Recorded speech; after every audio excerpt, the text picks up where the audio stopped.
मैं हूं मुस्कान और आप देख रहे हैं तेज भारत नेटवर्क न्यूज, जहां मिलती है आपको खबरें सबसे पहले, सबसे सटीक।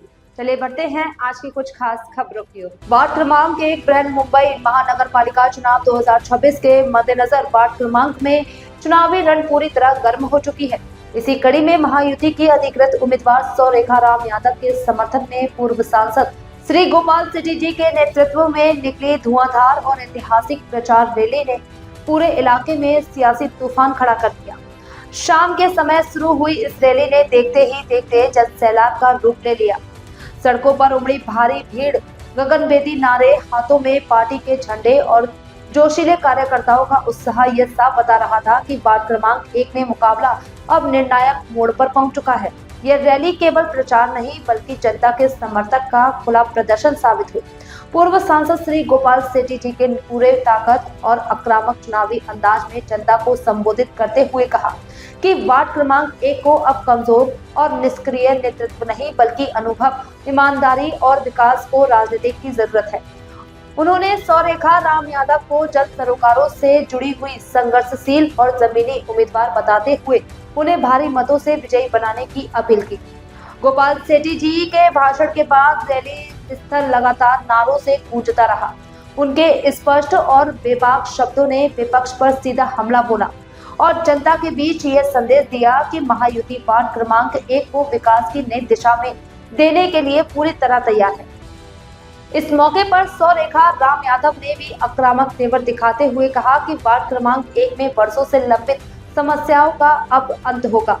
उन्होंने साफ कहा कि जनता का भरोसा ही उनकी सबसे बड़ी ताकत है और जीत के बाद हर गली, हर नागरिक और हर समस्या को प्राथमिकता के साथ हल किया जाएगा। रैली में महिलाओं, युवाओं और वरिष्ठ नागरिकों की बड़ी भागीदारी से यह साबित कर दिया कि यह समर्थन किसी एक वर्ग तक सीमित नहीं है बल्कि पूरे वार्ड की जनता बदलाव के लिए एकजुट हो चुकी है। ढोल नगाड़ों और नारों के साथ निकली इस रैली ने विरोधी खेमे में साफ तौर पर हलचल और बेचैनी पैदा कर दी है। राजनीतिक विश्लेषकों का मानना है कि पूर्व सांसद गोपाल सेठी जी की धुआंधार रैली के बाद वार्ड क्रमांक 1 के चुनावी समीकरण तेजी से महायुति पक्ष में झुकते नजर आ रही है। फिलहाल इतना तय है कि इस शक्ति प्रदर्शन ने वार्ड क्रमांक 1 की चुनावी लड़ाई को एक तरफा करने की दिशा में बड़ा कदम बढ़ा दिया है। पुजारी मार्ग का काम शुरू हुआ है। 15-20 मिनट में आप मांगाडाने से थाना पहुंच जाओ, इस प्रकार की एक व्यवस्था होने वाली है। मेरे जीवन में सबसे बड़ा चिंतादेय अगर कोई विषय था तो वो रेलवे का था। रेलवे के आंदोलन में हमने रामनाथ जी के साथ में बहुत बार आंदोलन किया। हर बजट में हम लोग आंदोलन करते थे और मुंबई शहर में हर साल रेलवे में से गिरकर कटकर मरने वालों की संख्या 3000 की थी उस दिन में। 2014 के चुनाव के पहले 3000 लोग रेलवे में से गिरकर कटकर सिर्फ मुंबई शहर में मरते थे। किसी युद्ध में इतने लोग मरते नहीं है। आज भी संख्या बहुत बड़ी है लेकिन 2014 से बहुत कम हुआ है। और मैंने 2014 में पार्लियामेंट में जाने के बाद में पहला मुद्दा ये उठाया कि मुंबई शहर के सब जो ट्रेन के डोर क्लोजर का ट्रेन आना चाहिए, यानी रेलवे में से कोई गिरे नहीं। सब लोगों को आश्चर्यचकित होता था कि ये कैसे होगा, क्योंकि मुंबई में जो रेलवे में प्रवास करते हैं ना तो हमको ट्रेन के अंदर जाने के लिए मिलता है और एक बार अंदर गए तो ट्रेन आप स्टेशन पे उतर भी नहीं पाते हो। इस प्रकार की भयानक परिस्थिति रेलवे में हम सब लोगों ने देखा है। लेकिन 2022 के बजट में रेलवे मंत्री ने निर्णय लिया कि हम सारे रोड को डोर क्लोजर करेंगे, सारा ट्रेन एसी का करेंगे और इस साल ये निर्णय अमल में आना प्रारंभ हो चुका है। महाराष्ट्र के मुख्यमंत्री परसों गोरखवाड़ी के सभा में आए थे, तब वहां पर भी उन्होंने घोषणा किया कि आने वाले दिनों में सब ट्रेन एसी का होगा, सभी डोर क्लोजर का होगा और किराया भी बिल्कुल नहीं बढ़ेगा।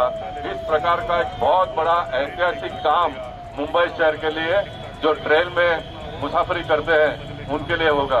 बहुत सारे कामों का मैं उल्लेख कर सकता हूँ। बोरीवली को गार्डन नगरी कहते हैं। बोरीवली में हमने गार्डन प्लेग्राउंड बहुत बनाए, लेकिन दो बातों का उल्लेख मैं यहाँ पर करना चाहूंगा। महालक्ष्मी का आप सभी को मालूम है 150 एकड़ का जमीन जहाँ पर सिर्फ घोड़े दौड़ते हैं, बड़े बड़े पैसे वालों का पहले सिर्फ घोड़े दौड़ने का काम वहाँ पर होता था। ये 150 एकड़ का जमीन महाराष्ट्र सरकार आने वाले दिनों में मुंबई महानगर पालिका को देने का निर्णय हुआ है और ये 150 एकड़ के जमीन में डिज्नीलैंड जिसको हम कहते हैं, जहाँ फॉरेन के देखते बड़े बड़े राइड में बच्चे घूमते झूले में, इस प्रकार से ये सारा सुविधा हमको आने वाले दिनों में 150 एकड़ के जमीन पर महालक्ष्मी में देखने के लिए मिलेगा। छुट्टी के दिन अगर आपको बच्चों को लेकर घूमने के लिए जाना है तो आप नेशनल पार्क में जाते हो, लेकिन वहाँ पर बहुत पेड़ पौधों के अलावा बहुत कुछ देखने के लिए मिलता नहीं। तो यहाँ पर ये सभी प्रकार की सुविधाएं हमको देखने के लिए भी मिलेगा, उपभोगने के लिए भी मिलेगा। दहिसर का जो एयरपोर्ट अथॉरिटी का बहुत बड़ा जगह है। ये एयरपोर्ट अथॉरिटी जो एरोप्लेन ऊपर से जाता है उसका सिग्नलिंग सिस्टम वहाँ से चलता है। तो ये सिग्नलिंग सिस्टम को हम आने वाले दिनों में गोराई शिफ्ट कर रहे हैं। वो 40 एकड़ के जमीन पर, वो 40 एकड़ के जमीन पर भी पीयूष गोयल जी और मनीषा ताई जी ने थीम पार्क वहाँ पर बनाने का फैसला किया है।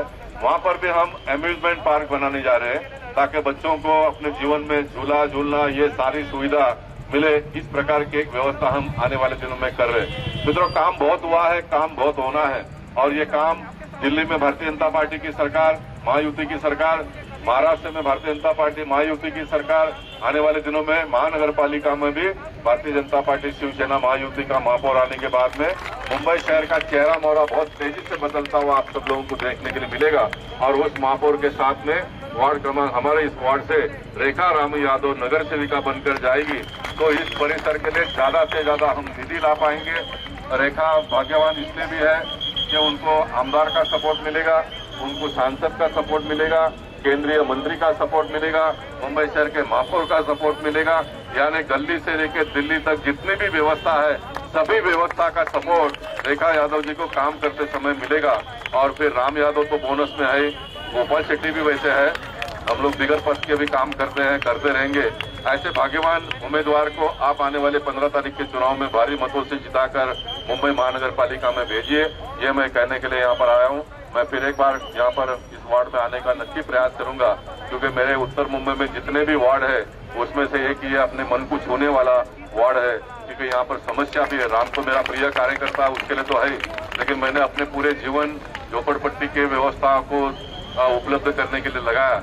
2008 का नाम मुझे सहारा टीवी उन दिनों में था, वो टीवी पे मैंने भाषण किया था। उन दिनों में एक दो बातें चलती थी कि भाई झोपड़पट्टी का गणपत पाटिल नगर का कुछ लोग समर्थन करते हैं, कुछ लोग विरोध करते हैं, लेकिन जिस प्रकार से झोपड़पट्टी बढ़ती है, सुविधा किसी प्रकार का मिलता नहीं। 15-15 साल लोगों को अपने जीवन के 15 साल बिगड़ सुविधा से ही लोगों को पूरा करना पड़ता था। तो उस समय 2008 में मैंने कहा था, पैम्फलेट वो अभी भी किसी के पास होगा, मैंने कहा कि यहाँ पर जल्दी से जल्दी एसआरए हो, ये मेरा सपना है, ताकि 300 फुट का घर लोगों को मिले। और झोपड़पट्टी के बारे में मैं बहुत विस्तार से भाषण हमेशा करता हूँ। झोपड़पट्टी यानी कुछ बिल्डिंग के लोगों को लगता है ये पॉलिटिकल पार्टी के लोग सारा झोपड़पट्टी के ऊपर ही ध्यान देते हैं। ये बात सही है। चुनाव किसके लिए होता है? सर्वसामान्य लोगों के लिए होता है। धनवान लोगों के लिए व्यवसाय करने की जो व्यवस्था आती है वो तो हमारे पीयूष गोयल जी कर रहे हैं। अमेरिका के राष्ट्राध्यक्ष ट्रंप के साथ में भिड़ रहे, लड़ रहे, टैक्स कम करो, सारी सुविधा उपलब्ध करके दो, ये पीयूष गोयल जी कर रहे हैं। यानी वो धंधा व्यवस्था करने के लिए उनके लिए व्यवस्था करते हैं, लेकिन वो धंधा व्यवस्था करते हैं, उनके फैक्ट्री में काम कौन करता है? ये झोपड़पट्टी में रहने वाला जाकर। यह थी आज की खास खबरें। अगर आपको यह वीडियो पसंद आया हो तो वीडियो को लाइक करें, चैनल को सब्सक्राइब कर ले और अपनी राय हमें कमेंट में जरूर बताएं, ताकि हर जरूरी अपडेट आप तक सबसे पहले पहुंचे। धन्यवाद।